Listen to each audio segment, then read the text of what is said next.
काम करेंगे हम 4 लाइन 1 2 3 4।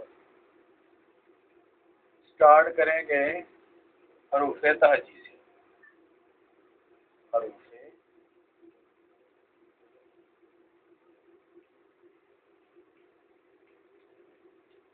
हरूफ ताजी।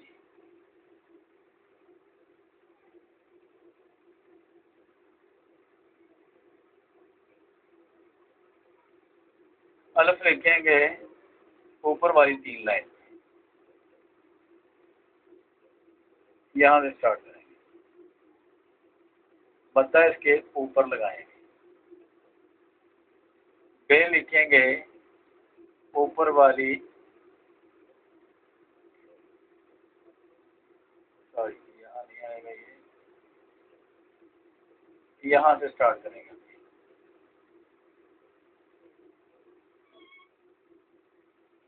नुक्ता आएगा इन 2 लाइन के सेंटर में, यहाँ आएगा पे पे। ये एक ही फैमिली है, इनकी शेप एक ही होनी चाहिए। पे पे पे के 2 नुक्ते और एक इनके नीचे।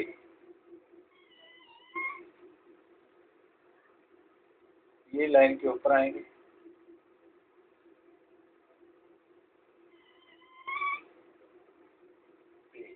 ये भी लाइन के ऊपर आएंगे, ये लाइन के ऊपर लिखेंगे आप से।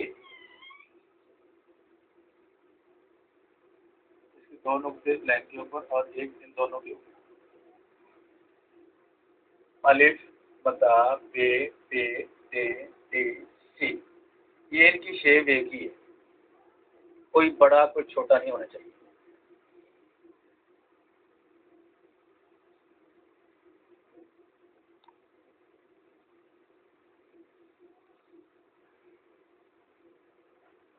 नीचे हम शुरू करेंगे जीम चे हे खे।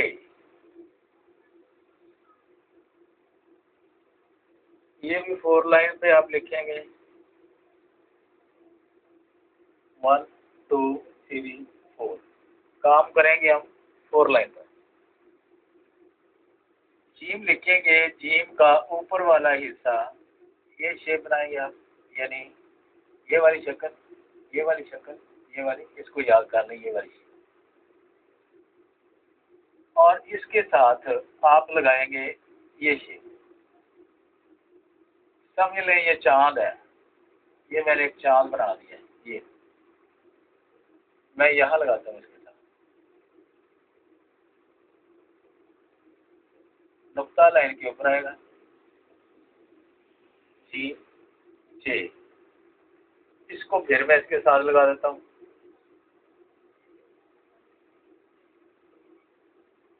जी।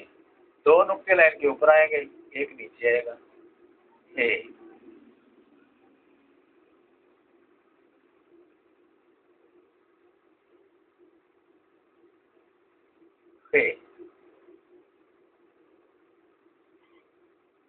यहाँ लगाए नुक्ता। दोबारा फिर समझे आप।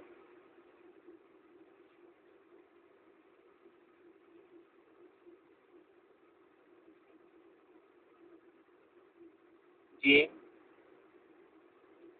इसके साथ आप लगाएंगे ये शक्ल, चांद समझ लें, ये एक चांद है। इसका सेंटर वाला हिस्सा आप ये समझ लें, इसको आपने यहाँ लगाना, यहाँ लगाए नुक्ता। फिर इसको यहाँ 6 को 2 नुक्ते ऊपर एक, वही शक्ल को लगाए इसके साथ।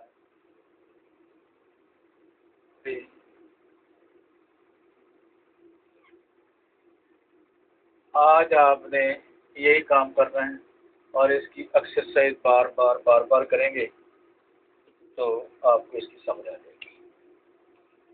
इसके बाद दूसरा लेसन मैं शुरू करूँगा, आपने उसकी भी एक्सरसाइज बार